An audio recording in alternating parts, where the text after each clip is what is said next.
Obrigado. Bom dia, amados. Mais uma vez, que a paz do Senhor seja com cada um. Este dia que o Senhor fez. Continuemos a nossa caminhada no texto de Apocalipse, agora o capítulo 6, amados. O início aí da nossa narrativa dos selos, a abertura dos selos que selavam o livro que estava na mão daquele que estava sentado no trono, cujo cordeiro tomou. Dar umas palavras aqui de introdução para seguirmos com a leitura e depois a exposição em cada versículo. O capítulo 6, como vimos e ouvimos na última aula, ainda está dentro daquele contexto do transcendente da visão do trono de Deus. João, da ilha de Patmos, é elevado a um lugar, um transcendente, um lugar espetacular, e lá ele tem um vislumbre maravilhoso, vislumbre de um trono, capítulo 4, um trono brilhante, jaspe, sardônio, um arco-íris feito esmeralda, um mar feito cristal, uma imagem do espetacular. E os seres viventes o louvavam, e os 24 anciãos o louvavam, e os anjos estão ao redor. Apresenta esse Deus maravilhoso. No capítulo 5, nós temos uma tensão apresentada e uma personagem entrando. Entra a personagem do Cordeiro, aquele que antes era apresentado como o leão da tribo de Judá. Ele, diante de uma tensão que nos é dada, qual é a tensão? Há um livro, e nesse livro está escrita a história da humanidade, como as coisas se desenrolarão, e que não achava-se ninguém digno de abrir o livro. E quando não se acha ninguém digno de abrir o livro, é porque a história não vai se desenrolar. E aí a desespero, e João chora, copiosamente. Mas aí o ancião vem e toca no ombrinho de João e diz: calma, o leão da tribo de Judá venceu, a raiz de Davi venceu, e ele é capaz, ele é digno de abrir o livro. Então vem esse. Só que o que aparece diante de João não é o leão da tribo de Judá. Ou é, mas de uma forma ali diferente daquela apresentada. Parece, João vê o quê? Um cordeiro como tendo sido morto. Cordeiro como tendo sido morto. É o leão da tribo de Judá, é a raiz de Davi, que inverteu a ordem de expectativa do seu povo, que era aquele Deus que infundiria justiça por meio de um apego e apelo nacionalista, né? O leão da tribo de Judá, a raiz de Davi, aquele apego israelita, daquela descendência, daquele que viria e tomaria e destruiria os inimigos deste povo. Quando nós temos a apresentação do Cordeiro, é uma ampliação. Aquele Cordeiro não vem com esse apego nacionalista, mas ele vem de fato para imputar a sua justiça, para colocar a sua justiça e destruir de fato os inimigos do povo dele.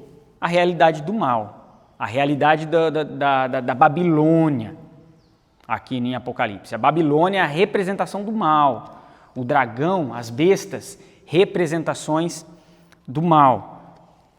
É apresentado, então o Cordeiro retira ali o livro que estava selado da mão direita daquele que está assentado no trono, e após isso há um coral de louvores. Anjos, criação ali na representação dos 4 seres viventes. Os 4 seres viventes é a representação da criação como um todo.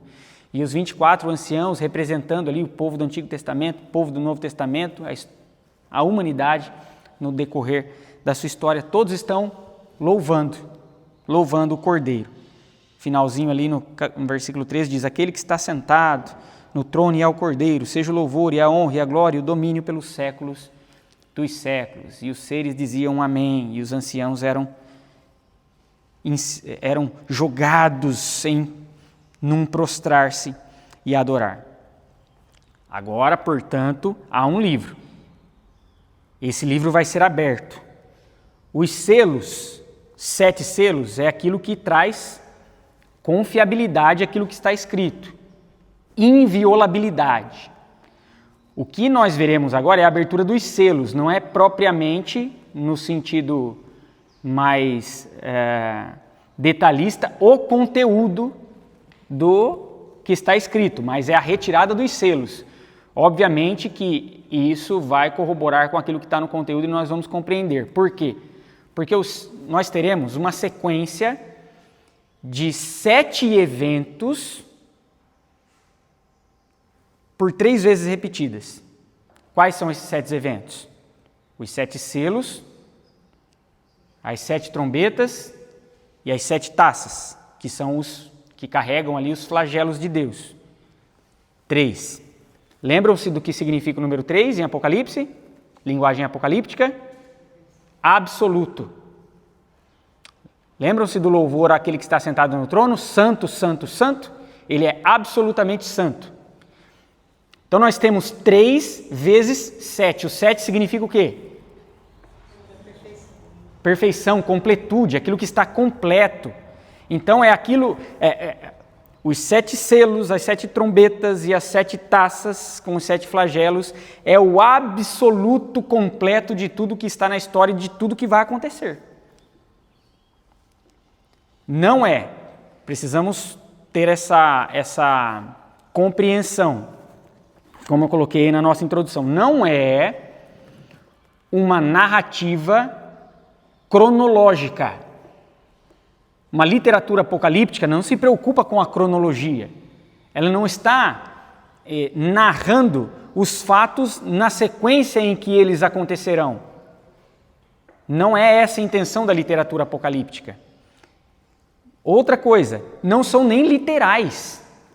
Não são nem fatos literais.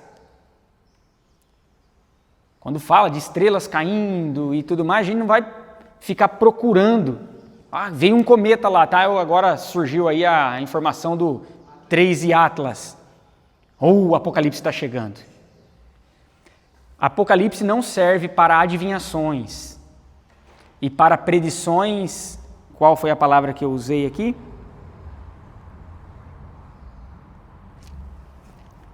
É uma palavra especulativas.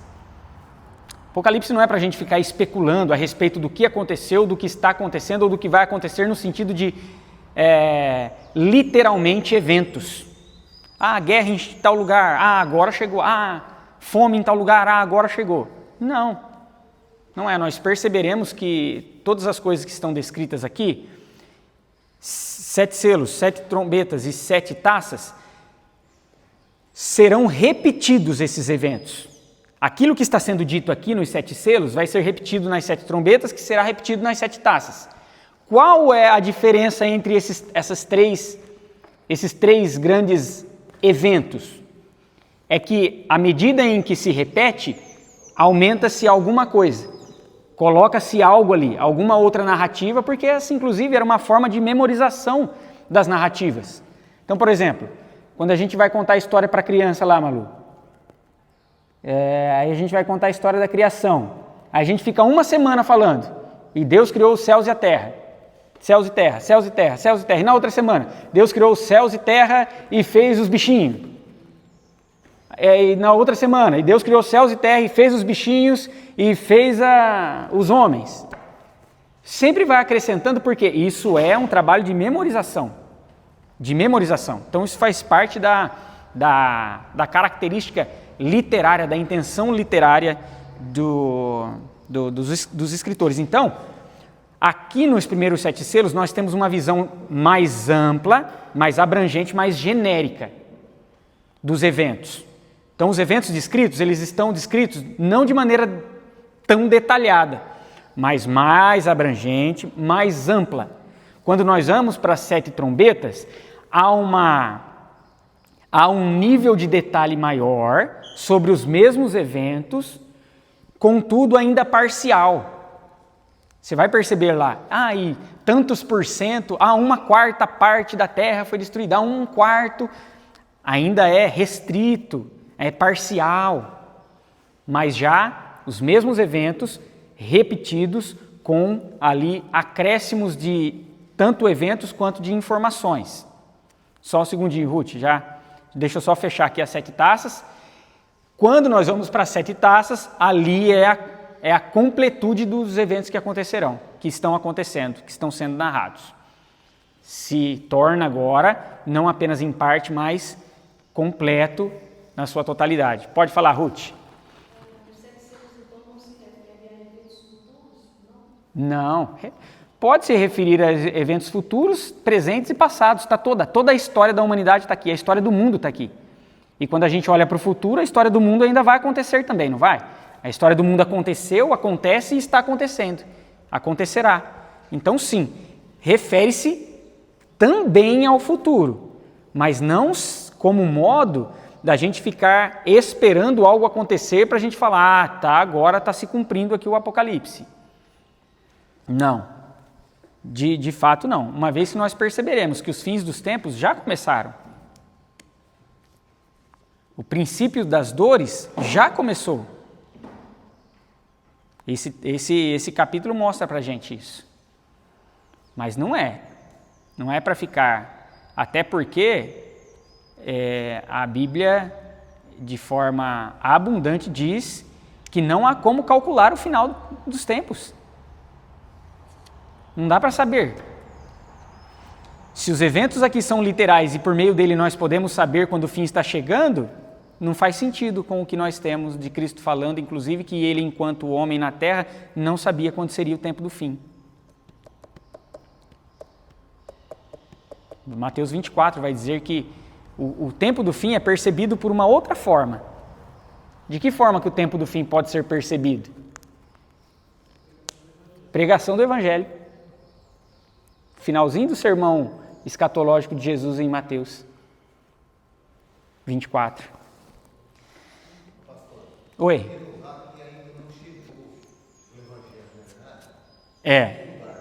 Sim. Então, pelas evidências, a gente acha, muitos falam assim, ou Jesus vai voltar logo, ou vai demorar para Jesus voltar. Ninguém sabe. O fato é que Apocalipse é uma chamada à urgência. Apocalipse é uma chamada à nossa compreensão de iminência. Lembram-se? Apocalipse fala do tempo do fim, do escatológico, mas ele fala de algo iminente. É um senso de urgência. Aquele que pensa que o tempo há de demorar, será pego de surpresa. Para esse, Jesus virá como um ladrão.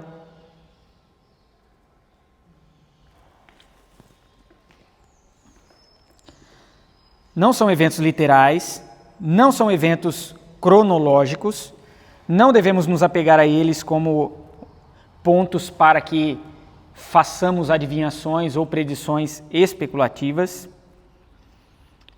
E nós precisamos, quando nós nos achegamos a esse texto, a partir daqui, por quê? Porque aqui, característica da linguagem apocalíptica, há coisas que nos causam horror. Pode causar esse sentimento de horror, as narrativas, daqui até o finalzinho.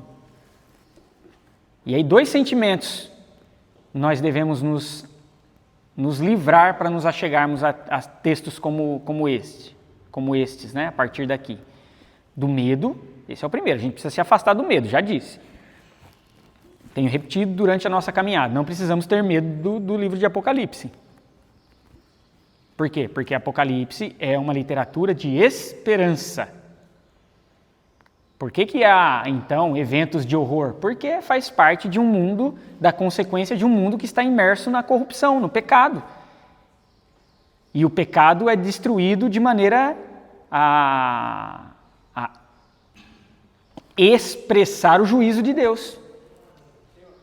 Portanto, aqueles que estão em rebeldia e um mundo que está em rebeldia, o mal é destruído de forma horrível. E para eles, de fato, horrível. Para o mal, de fato, horrível. Tá?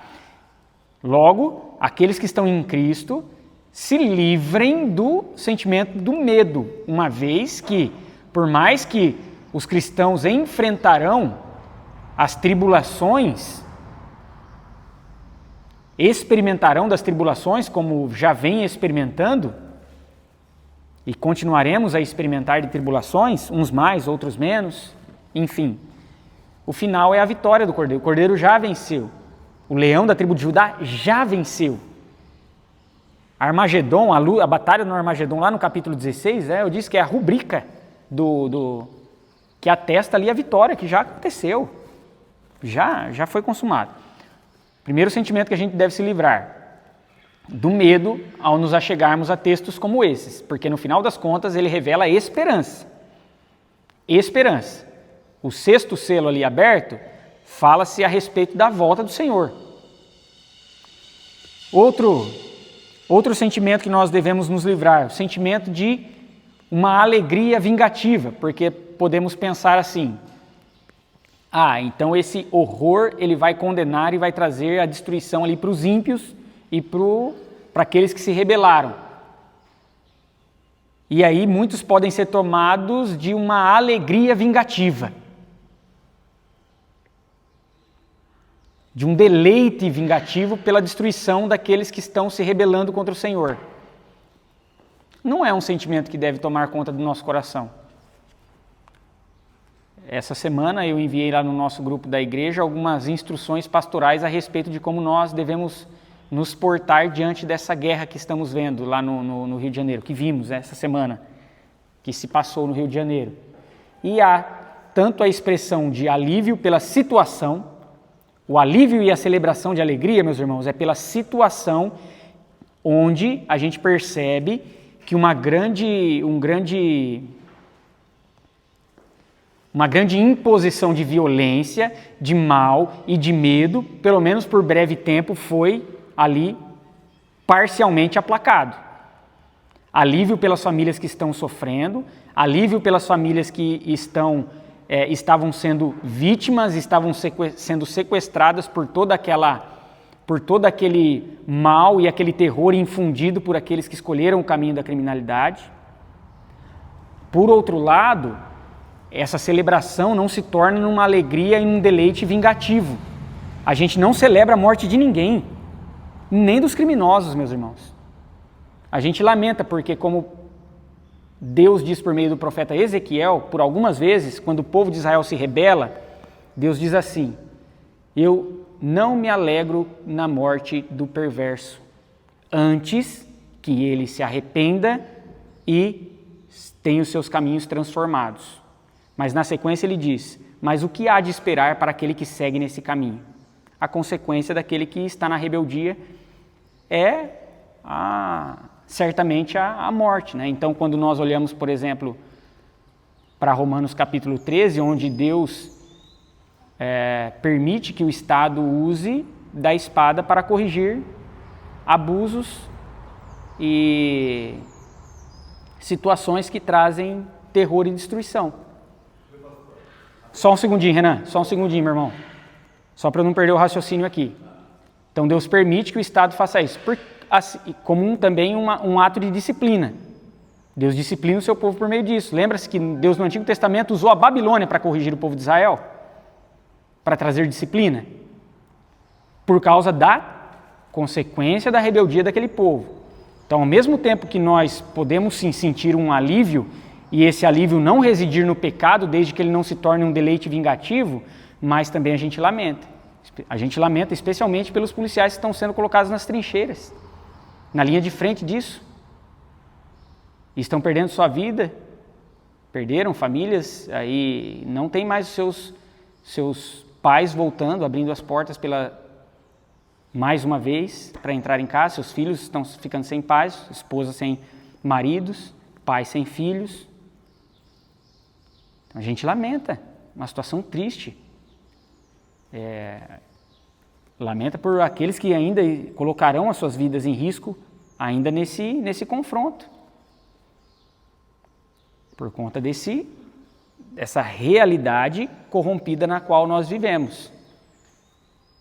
A gente lamenta pelas famílias, por exemplo, há mães que não queriam que seus filhos seguissem os caminhos pelos quais escolheram. Estão chorando agora.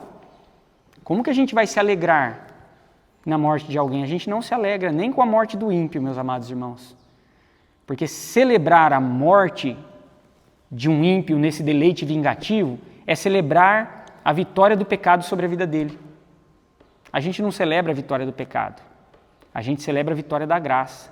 A gente lamenta a vitória do pecado, entre aspas ali, por meio da expressão daqueles que escolheram esse caminho e carregaram essa convicção até o final ali das suas vidas. Quando a gente se achega a Apocalipse, a gente se livra tanto a gente tem tanto um sentimento de alívio, porque Deus dá conta do mal. Apocalipse é a palavra de Deus dizendo: eu dou conta do mal. O mal não durará para sempre. Eu acabo com ele. Mas esse alívio e essa celebração não se torna um deleite vingativo, especialmente porque a gente não tem condições de expressar nenhuma vingança. Por quê? Porque nós não somos como Deus é. A Deus, Paulo diz lá em Romanos, a Deus cabe a vingança. Porque Deus é capaz de concatenar todas as coisas e ser justo no seu julgamento, e nós não, porque nós sabemos de uma fagulha de tudo aquilo que está envolvendo a realidade. Então a gente se livra. Quando a gente se achega a Apocalipse, nos livramos do medo e nos livramos desse deleite vingativo. A certeza que nós temos é de que Deus é aquele que erradicará da criação todo o mal. Por que esses eventos aqui não são compreendidos também de forma literal? É equivocado que o compreendamos de forma literal. Porque Deus não destruirá a sua criação. Ele destruirá o mal que está na sua criação. O que ele fará com a criação? Renovará. Se a gente compreender de maneira literal, Deus está destruindo a sua própria criação. Romanos, lá, Paulo também diz que a criação aguarda ansiosamente, geme esperando o momento da redenção dos filhos de Deus para que ela também possa experimentar dessa renovação. Deus não destrói a sua criação, Ele destrói o mal que está na sua criação, porque essa criação será feita uma nova criação. Uma nova criação. Então, os 7 selos são essa primeira apresentação desses eventos. Entendido isso? Seu Renan, fala, meu irmão. Muitas pessoas falam assim, mas a pessoa chegou a hora dela. Chegou a hora dela. Muita pessoa vai morrer antes do tempo. Antes do tempo, para Deus não. Para nós sim. Há pessoas que apressam a sua morte. Não foge do controle absoluto de Deus e da soberania dele. Mas fica correndo, atravessando a Anguera lá sem olhar para os lados. Eu quando estava doente, eu passei na pista, os carros foram desviando de uma coisa. Olha, pensa. Pensa. Tem coragem de fazer isso aí de novo, seu Renan? Agora não tem mais. Não tem, né? Nada foge ao... Deus é sabedor de todas as coisas. Mas se nós somos negligentes com o nosso vivenciar e aqui a nossa forma de conduzir a nossa vida, na concepção da nossa compreensão humana, nós apressamos a nossa morte, sem dúvida nenhuma. A gente precisa entender que há um paradoxo entre a soberania de Deus e a responsabilidade do homem. Ao mesmo tempo que Deus é soberano sobre todas as coisas, o homem tem responsabilidade sobre os caminhos que ele escolhe aqui. Vamos lá. Versículo 1. Vi quando o Cordeiro abriu um dos 7 selos e ouvi um dos 4 seres viventes. 4 seres viventes, lembram-se, a representação da criação. Eram 4 seres viventes representando toda a criação. Um deles, como se fosse voz de trovão, disse: vem. Vi então e eis um cavalo branco, e o seu cavaleiro com um arco, e foi-lhe dado uma coroa, e ele saiu vencendo para vencer. Alguns compreenderam que por se tratar de um cavalo branco, e dentro da literatura apocalíptica, em alguns aspectos, o branco traz essa conotação de pureza, vincularam a Cristo Jesus, mas não, se tem algo que não é vinculado a esse primeiro cavalo, é a Cristo Jesus. Ele pode ser comparado ao anticristo. Sim, ao anticristo. mas não a Cristo Jesus, porque aqui a partir desse momento já é aquela entrada do juízo. Cavalo branco e seu cavaleiro com um arco. Havia uma nação, olha só, no primeiro século havia um povo chamado Pártia, é isso mesmo, a Pártia. Onde hoje, parte daquela região, hoje se encontra ali Irã, Iraque e Afeganistão, aquela região ali. Esse povo era um dos únicos povos que não haviam sido tomados por Roma. Por quê? Porque eram guerreiros poderosos, poderosíssimos. O único exército ali do primeiro século, cujos seus montadores portavam arco. E Roma não conseguia destruí-los. Inclusive há ali no primeiro século uma grande guerra, ali antes do primeiro século, 53 a.C., onde Crasso, com 7 legiões de soldados romanos, tentaram dominar e eles foram devastados por aquele exército parto. Eram montadores que empunhavam arcos. Quando se falava em Pártia ou parto, guerreiros partos no primeiro século, era um evocar de medo, de humilhação e de algo ameaçador. O juízo e a condenação, pensa comigo, o juízo e a condenação, aqui em Apocalipse, é destinado a quem? A Babilônia, ao dragão, às bestas, à realidade de todos os ímpios que se devotam à realidade da Babilônia. Babilônia aqui é quem no primeiro século? Roma. Então, quando esse primeiro selo fala que há guerreiros partos que estão chegando e saem vencendo para vencer, há uma ênfase que vencendo para vencer. Se repete 2 vezes o verbo ali para trazer essa ênfase. É uma palavra de ameaça ao império dominador, ao império opressor, a Babilônia. Deus usando uma figura de linguagem para mostrar que o juízo vem, a ameaça vem, que Roma não é soberana, que ela não dura para sempre, que é a sua ameaça. Por que Babilônia? Lembra-se, a Babilônia foi a expressão de maior vergonha do povo de Israel no Antigo Testamento. Foi o exílio mais duro, foi o povo mais cruel. Então, todas as vezes que nós temos um sistema opressor, ele remete-se a ele, nomeia-se como Babilônia, uma vez que por conta de toda essa realidade envolvida a Babilônia ali no Antigo Testamento. Alguns vão dizer que esse é a representação do anticristo. Há 2 interpretações. Então há essa, que para mim faz bastante sentido, de que é uma palavra de ameaça à Babilônia, uma vez que remete-se aos guerreiros ali partos, mas também há aqueles que entendem que é a própria expressão do anticristo. E ele vem de branco por quê? O anticristo, ele tenta se parecer com Cristo ou ele tenta ser o completo oposto de Cristo? Ele tenta se parecer. Esses dias eu conversei com um irmão e eu disse,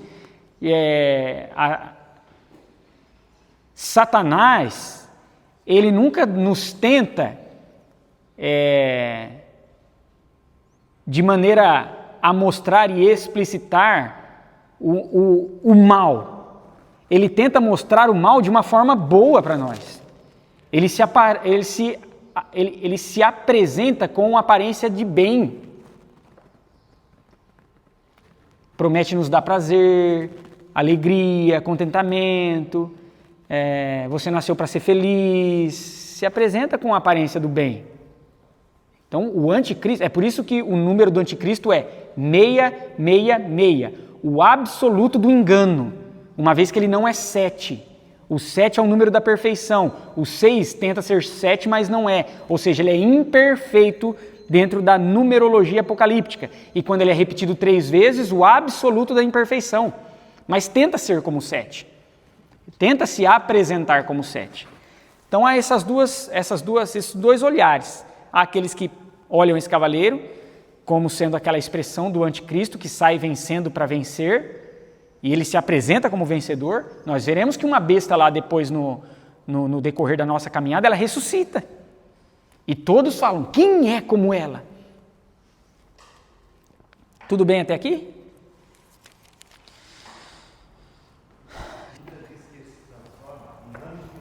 Anjo de luz, aparência de bem.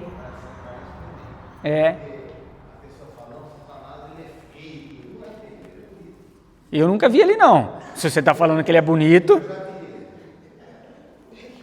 misericórdia.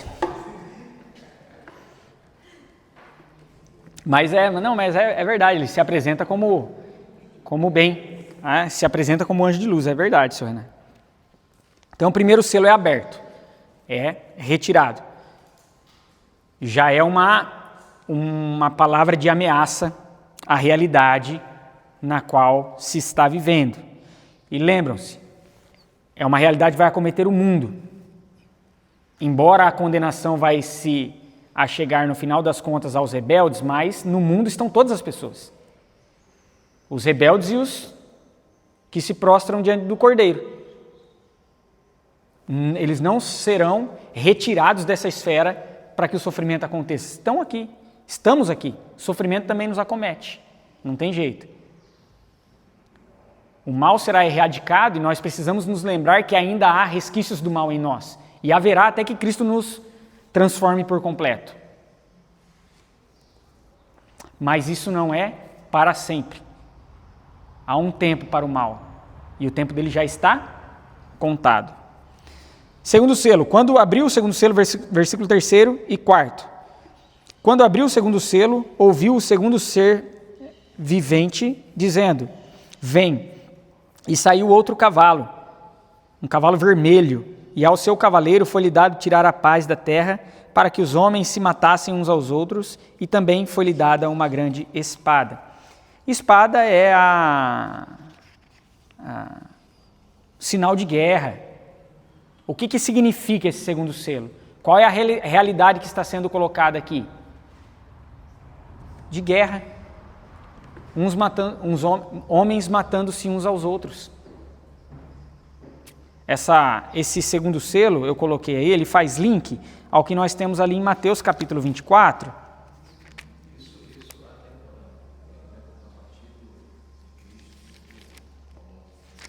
Isso. Ao longo da história, mas especialmente a partir de Cristo Jesus. Porque ali, como nós veremos, ali são os princípios das dores e já os tempos do fim. Embora houvesse essa realidade mesmo antes de Cristo, ela é potencializada ali a partir de Cristo, no sentido de que ali é dado início o final dos tempos. Nós já estamos nos finais dos tempos, nos princípios das dores.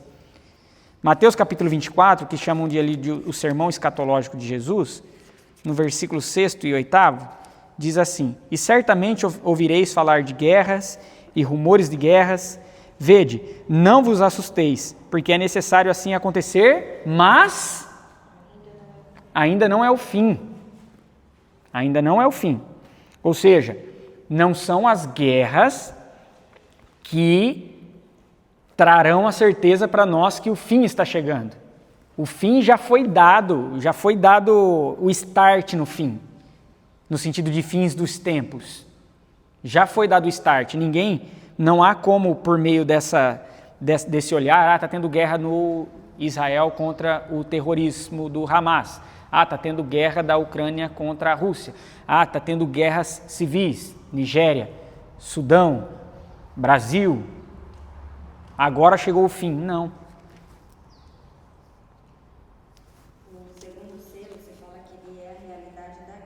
Em poucas palavras, assim, o primeiro, o que significa, assim, na síntese, igual a esse segundo que você fala? É já uma ameaça ao império, a um sistema. Pensa em Roma. Roma, ela se coloca como soberana, que é a Babilônia. Lá no finalzinho, capítulos, se eu não me engano, 16 ou 17, vai dizer que a Babilônia, ela diz assim, ó, não sou viúva, sou rica, nada me derrubará. Então ela pensa ser soberana, Roma. Quando abre-se esse primeiro selo, é uma palavra de ameaça a ela, porque faz representação a esse povo parto que Roma não consegue destruir. Então está dizendo, essa ameaça vem sobre você, Babilônia, vem sobre você. E ela vai desencadear toda a um sistema mau, embora seja uma representação má também, que Deus usa, é como Deus usou a Babilônia lá para corrigir o seu povo. É como Deus, por exemplo, no dilúvio, que ele usa a expressão das águas, que é o caos, Deus usa o caos para restaurar, inclusive, a sua criação. Porque Deus é criador de todas as coisas. E ele usa todas as coisas da forma como lhe apraz, para que o seu plano seja estabelecido. Então, dentro dessa percepção, o cavalo branco significa a ameaça a um sistema que tenta ser soberano. Você vai cair. E aí depois a gente vê lá, caiu a Babilônia mais para frente. Deu para entender, minha irmã? Deu. Guerra. Segundo selo representa a guerra. Foi tirada a paz. Homens matando-se a si mesmos. E grande espada. Espada é essa metáfora de juízo, de espada, que a morte vem acompanhada também. Terceiro selo, versículos 5º e 6º. Quando abri o terceiro selo, ouvi. Há uma estrutura aqui, eu coloquei no nosso material uma estrutura. A estrutura é os 4 cavalos, os 4 cavaleiros do Apocalipse. Depois, o 5º selo fala a respeito da igreja. O 6º selo aqui vai falar a respeito da volta de Cristo. Depois haverá um interlúdio. Depois desse interlúdio, que nós vamos perceber por que ele está entre o 6º e o 7º selo, entrará o 7º selo. Terceiro selo. Ouvi o terceiro ser vivente dizendo, vem. E então vi, e eis um cavalo preto, e o seu cavaleiro com uma balança na mão. E ouvi uma como que voz no meio dos 4 seres viventes, dizendo, uma medida de trigo por 1 denário, 3 medidas de cevada por 1 denário, e não danifiques o azeite e o vinho. Este selo, ele representa uma situação de escassez, completa escassez. O cavaleiro tem o que na mão? Uma balança. Ele mede, ou seja, as coisas são extremamente limitadas. 1 denário era o equivalente a 1 dia de trabalho.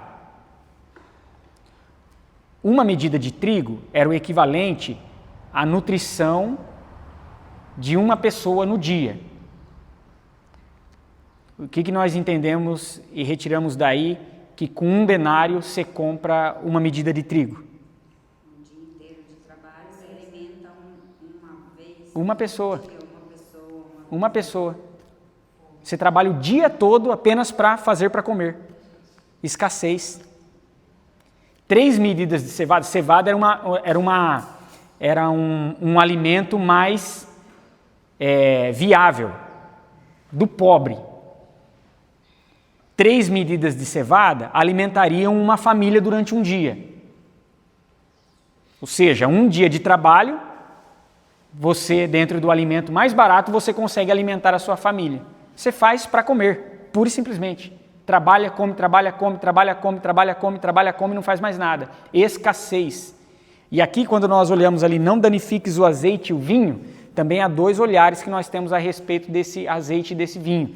O azeite e o vinho já são alimentos mais caros.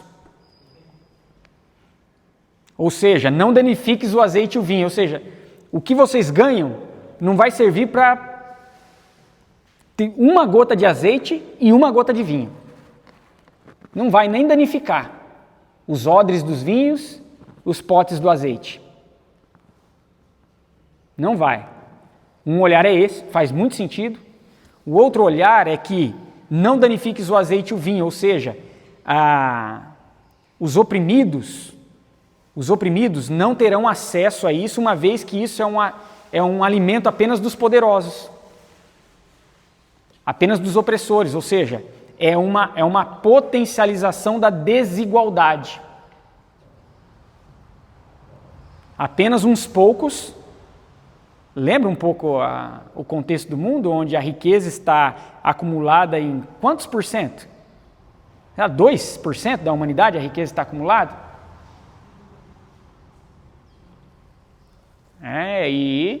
Ou seja, uma potencialização da escassez, a fome.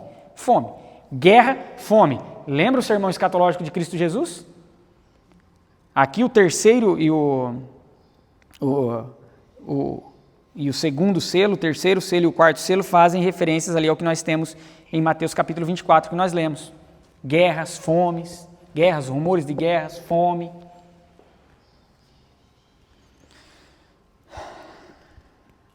Quarto selo.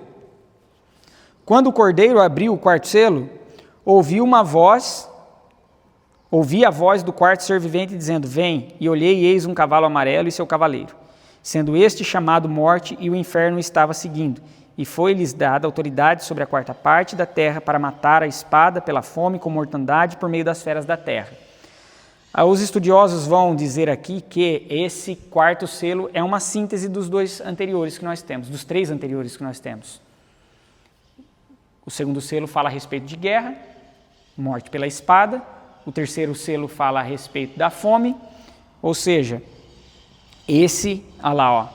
o finalzinho, foi-lhes dada a quarta parte da terra para matar a espada e pela fome. Ou seja, é uma síntese dos selos anteriores. Cavaleiro chamado Morte, é a morte, o inferno. E aqui inferno não é inferno no sentido escatológico. Há duas palavras que são traduzidas por inferno quando a gente olha para o idioma grego. Uma é Hades, inclusive da onde vem lá o deus do submundo na mitologia grega, Hades. E nós temos Geena.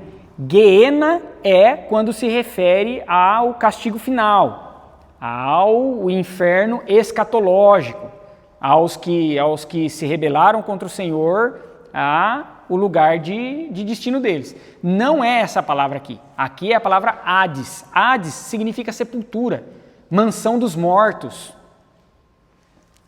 É nada mais do que a consequência daquele cavaleiro que se chama Morte. É lógico que a sepultura o segue, porque ele mata tudo.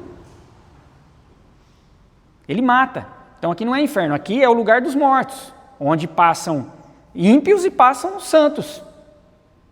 A gente passa pelo inferno no sentido de mansão dos mortos, de Hades, de lugar de sepultura. Geena não. Geena é uma outra conversa. Ali é o inferno escatológico. Nós experimentaremos não da Geena, mas da Nova Jerusalém. Toda essa realidade aqui temos, é o mundo sofrendo.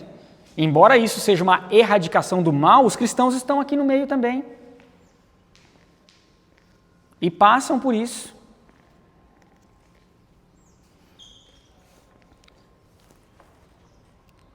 Faz referência, nós temos aqui, Jeremias, se a gente for lá para Jeremias capítulo 14, Jeremias capítulo 14, é o que eu disse para vocês, não é uma linguagem nova, isso aqui não é uma linguagem nova para aqueles que estão ouvindo. Isso aqui é tudo algo que já foi revelado no Antigo Testamento, porque no Antigo Testamento nós temos uma linguagem apocalíptica, que se difere ali um pouco, mas é linguagem apocalíptica. Capítulo 14, versículo 12 de Jeremias, diz assim: quando jejuarem, não ouvirei o seu clamor, e quando trouxerem holocaustos e ofertas de manjares, não me agradarei deles, antes eu os consumirei pela espada, pela fome e pela peste. Está falando dos ímpios. E os ímpios são quem aqui? Os próprios israelitas. Veja que eles estão levando holocaustos. Eles estão jejuando. 14 e 12. Só que Deus não ouve. Por quê? Porque eles estão em impiedade, em iniquidade completa. Se afastaram do Senhor e estão cumprindo os rituais como simples rituais.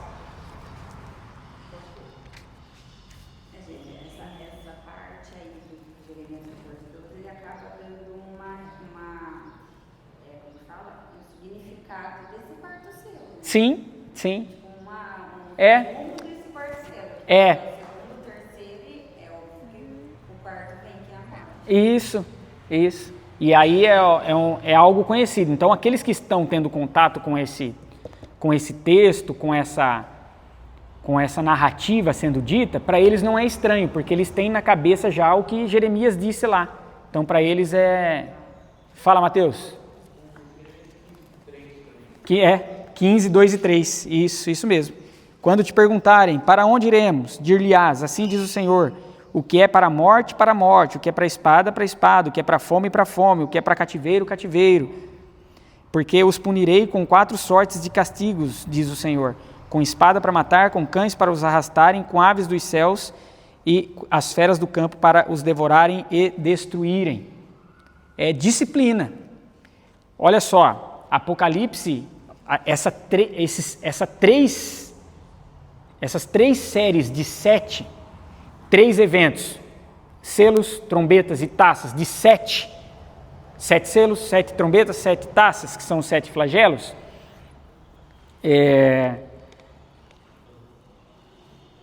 são atos de disciplina.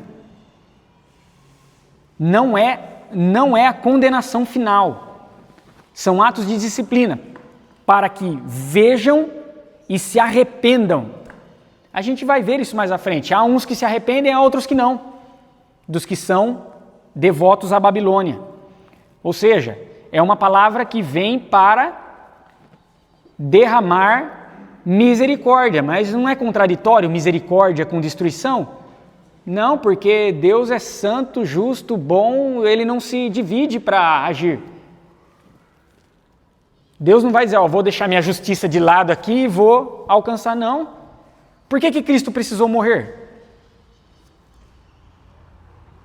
Por causa da justiça de Deus. Porque para a bondade de Deus poder ser acessada por nós, a justiça dele precisava ser satisfeita. E ela é satisfeita onde? Na cruz do Calvário, em Cristo Jesus, nas costas de Cristo. Após isso, Cristo imputa, ele imputa sobre nós a sua justiça, de forma que, quando Deus nos olha, por que não somos fulminados e não sofreremos de condenação? Porque em nós está a justiça de Cristo. Porque naqueles em que não estiver a justiça de Cristo, o que acontecerá?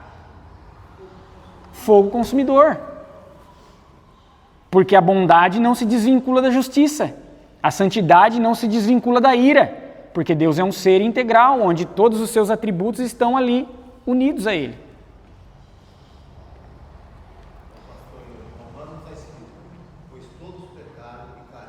Romanos 3, 23. Isso mesmo. 5º selo. Alguma dúvida até aqui? 4º selo. Eu acho que eu vou parar por aqui, aí a gente continua a conversar. Depois eu entro no 5º e no 6º selo, a gente fala no próximo domingo a respeito disso, de maneira mais detalhada. Pode falar, meu irmão. A gente olha essas coisas e fica assustado, às vezes, nossa, essas coisas estão acontecendo, né? Por que acontece isso e tal? Mas a gente já está vivendo, isso já está acontecendo desde que, né? Sim. Só representa o que já está. Aham. Mas, nossa, mas por que está acontecendo isso? Na verdade, isso mostra o amor de Deus, você é amor. Todas essas coisas ruins aqui, ele está dando a chance para arrependimento. Porque se ele não tivesse esse amor, lá no Éden já teria desfeito tudo. Já, exatamente. E assim, mas foi Adão, eu estava lá com Adão. E se ele tivesse acabado com Adão, ele já ia acabar comigo. Porque na nossa visão, vai ter um filho, vai ter um neto, não, mas para Deus, quando ele criou, ele já criou a humanidade toda, já está tudo criado. A nossa referência no tempo, que a gente vê as pessoas morrendo, nascendo ao longo do tempo. Mas Deus está fora de tudo isso. Né? Deus está acima da temporalidade humana.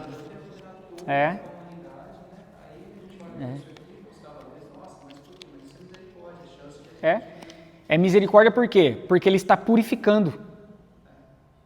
E ele está dando oportunidade de purificação, de arrependimento. Essa semana me fez lembrar, essa semana com esses vídeos a respeito do que está acontecendo no Rio de Janeiro, uma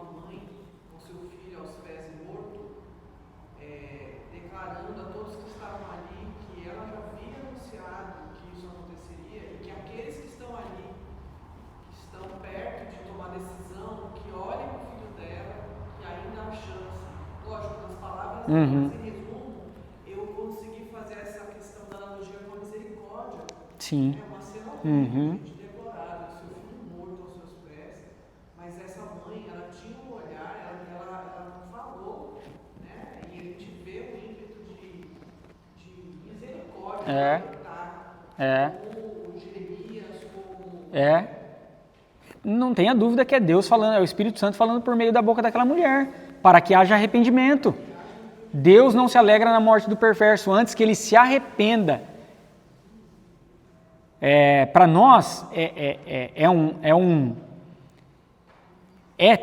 um terror, porque isso é terrível mesmo, não tem jeito, mas cara, nas favelas nós temos cristãos, nós temos irmãos lá nas favelas, nós temos irmãos nossos sofrendo, chorando, pranteando e no meio da dor declarando oportunidade de arrependimento, né? O desafio do arrependimento. É exatamente isso aqui. Deus, por meio do ato de purificação, de erradicação do mal, porque o mal vai ser erradicado. Se alguém continuar no mal, e continuar no mal é rejeitar Cristo Jesus, será erradicado. Agora, aqueles que se arrependerem, e se arrepender é olhar para o Cordeiro e perceber que apenas nele há a solução para o mal onde nós estamos, para o mal que somos nós, porque a gente, sabendo de toda a história, a gente continua comendo a maçã do Éden, sendo rebeldes, né? Aqueles que se arrependem experimentarão da vitória no final das contas. A gente vê nos cavaleiros aqui, acha que é um cavalo na cabeça da gente, na verdade são ideias que são implantadas na cabeça de todas as pessoas, né? É igual o Platão fala, né? No mundo das ideias, porque é no mundo das ideias que a gente começa a colocar o ato, a fazer as coisas, o convencimento, as ideologias, né? Os convencimentos, a situação da humanidade naquele momento, Roma de momento, Babilônia de momento, nós estamos vivendo outro momento. Modernidade, em outro momento, isso influencia.